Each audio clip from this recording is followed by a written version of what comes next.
Olá, aqui é a Helga e hoje eu estou trazendo um artigo sobre Gandhi, Mahatma Gandhi. Esse artigo está hospedado em um site católico chamado Info Católica, especificamente aqui na parte do site dedicada aos artigos trazidos pelo padre Javier Oliveira Ravasi.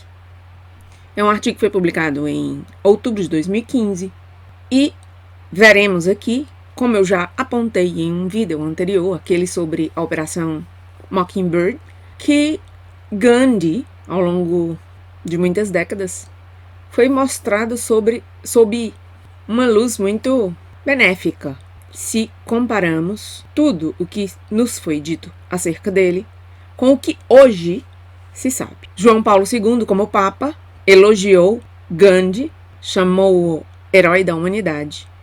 E o Papa posterior, Bento XVI, também colocou como um exemplo de não violência e, da mesma maneira, claro, prestou-lhe loas, elogios. Começo então a leitura desse artigo, Gandhi, Luzes e Sombras de um Herói com Pés de Barro. O resultado de suas práticas contra a ocupação britânica da Índia é indiscutível. Sim, é objeto de debate a sua qualidade como pessoa, enquanto é considerado campeão de bondade, autocontrole e altruísmo. É o que ocorre com os ídolos de massas. Nunca se deve esquecer que, por muito bom músico que seja um músico, ou magnífico escritor, profundo filósofo ou solene orador, isso não lhes converte em melhores seres humanos. São os fatos que definem as pessoas, e não o que elas promulgam.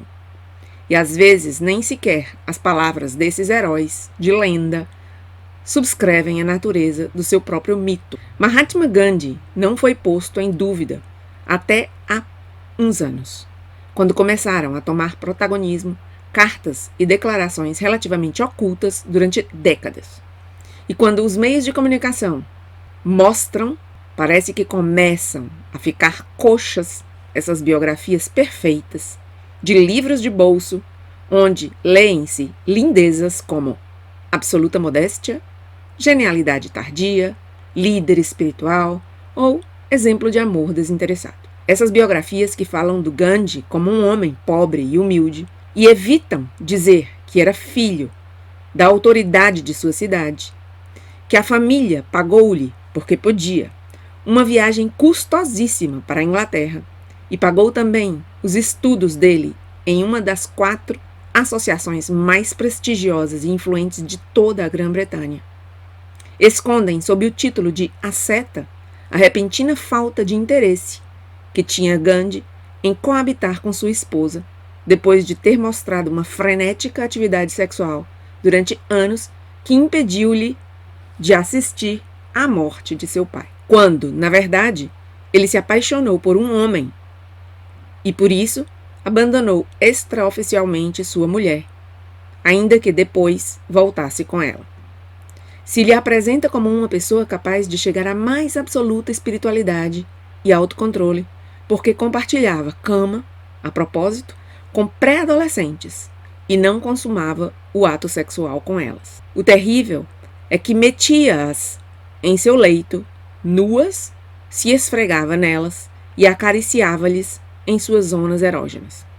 E ainda que, efetivamente, não chegava a desvirginá-las, em qualquer outro personagem histórico, essa forma de atuar teria sido considerada pederastia, muito longe dessa aproximação ao conhecimento divino com a qual se desculpava essas ações de Gandhi. Mahatma Gandhi nasceu na costa da Índia britânica do século XIX, em um estado principesco, ou estado nativo, tal e como estava configurado o país em 1869.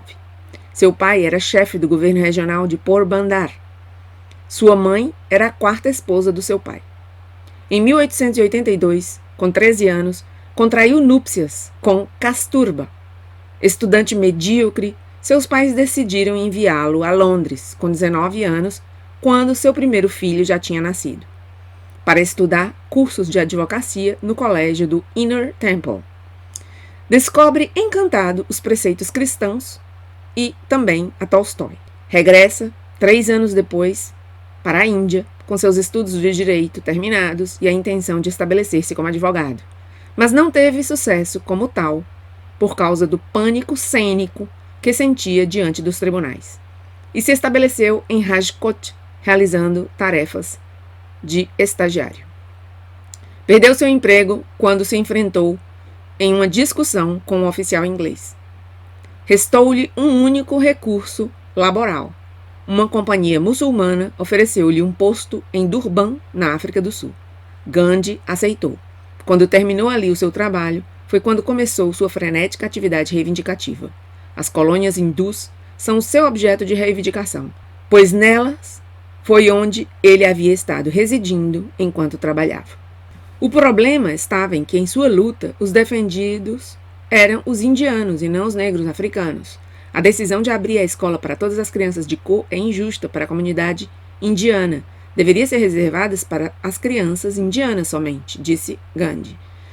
Também disse que os negros estão 1 grau por cima dos animais. Disse ainda que os kafirs, termo pejorativo para referir-se à raça negra, que significa cafres, são sujos e vivem quase como animais. A prefeitura tem que expulsá-los. A mistura entre indianos e kafirs é muito injusta. E disse ainda, os índios são um pouco melhores do que os selvagens nativos da África. Da mesma maneira em que defendia a segregação entre índios e negros nas escolas, Gandhi também se mostrou contra as relações entre pessoas de raças distintas. Bissexualidade. Gandhi viajou a Johannesburgo, onde abriu um escritório.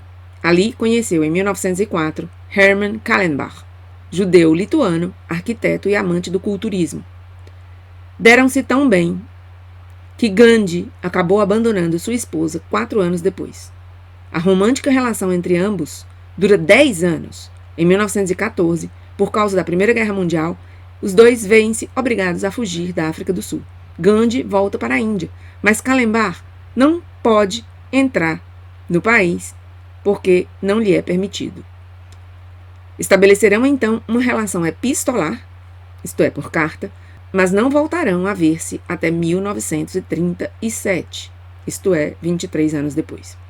Em suas cartas, Mahatma Gandhi compartilhará intimidades com seu amigo, como: tomaste plenamente posse do meu corpo, e despediam suas cartas com o apelativo amor. Apesar disso, ao voltar à Índia, retorna para sua casa com as suas mulheres e seus filhos, mas a sua mulher não volta a tocar com fins sexuais. Segundo o historiador alemão Erich H. Erichson, em seu livro A Verdade de Gandhi, a relação com sua esposa chegou quase aos maus tratos e com seus filhos resultou dura, violenta e cruel. Contra a tecnologia. Desenvolveu um ódio visceral pelo desenvolvimento tecnológico e pela evolução científica, até o ponto de negar o tratamento com penicilina à sua mulher, que acabou morrendo de pneumonia por causa deste abandono médico. Em evidente critério duplo, Gandhi usou para si os tratamentos médicos necessários para curar sua malária. Tampouco permitiu que seus filhos estudassem no estrangeiro com os demônios ocidentais, tal e como havia feito ele em sua juventude. Seu filho, Harilal, de fato, que queria ter seguido os passos de seu pai como advogado, teve que desistir da ideia, pois Gandhi impediu-lhe qualquer acesso a um estudo superior. Harilal morreu como sem-teto por causa de seu alcoolismo adquirido. Gandhi não limitou à sua família o rechaço pela tecnologia. Reclamava o fechamento das fábricas têxteis, promulgava a volta à roda de fiar. Declarou-se contra o uso do automóvel e fixou-se como obsessão impedir o desenvolvimento industrial da Índia. Tendo em conta o subdesenvolvimento do país e os altos níveis de pobreza, desnutrição e analfabetismo que segue sofrendo hoje a Índia, o afã de Gandhi tinha tintas nefastas para com sua pátria. Pederastia. Ainda que a lenda criada ao redor da figura de Gandhi assegura que este desenvolveu aversão ao sexo por ter perdido a oportunidade de despedir-se de seu pai por haver estado com sua esposa, as cartas enviadas a seu amante sul-africano parecem contradizer essa versão. Tratou-se de uma paixão homossexual que lhe distanciou do seu matrimônio. Ao mesmo tempo, em seu pronunciamento a favor da abstinência sexual e contra o matrimônio entre crianças, se disfarça de força de vontade a sua rotina de deitar-se com meninas no afã de não praticar o coito com elas. Algumas delas eram inclusive parentes suas.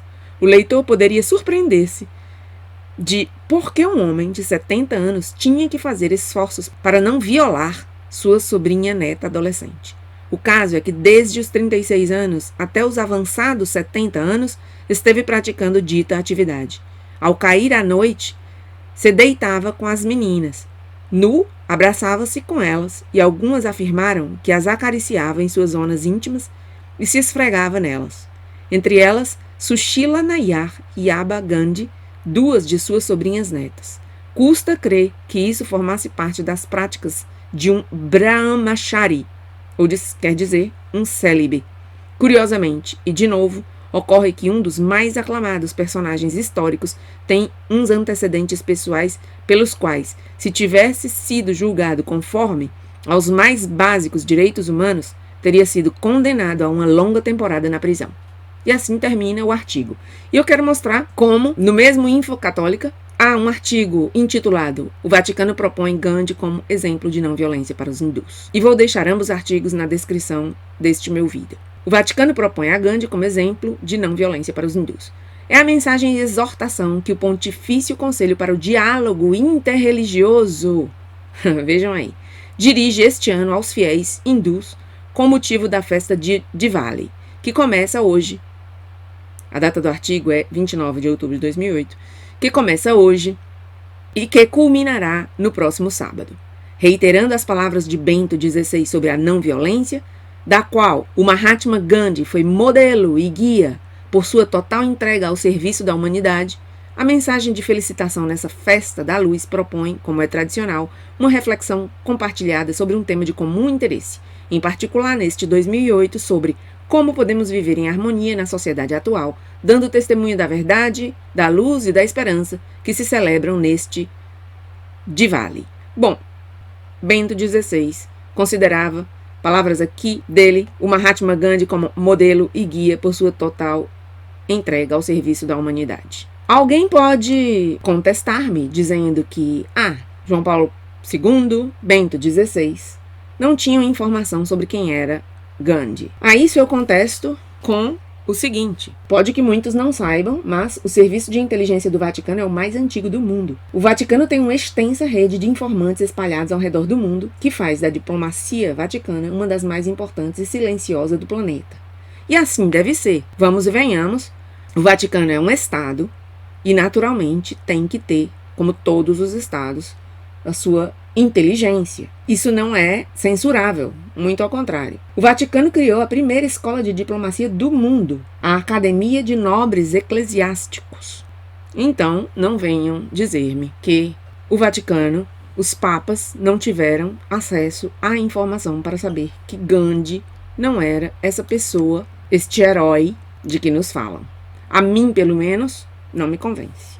Tudo isso para mostrar como a Igreja Católica não é de hoje, não é com Francisco que a Igreja Católica começa a desvirtuar-se. Não é uma novidade com Francisco, como muitos pensam.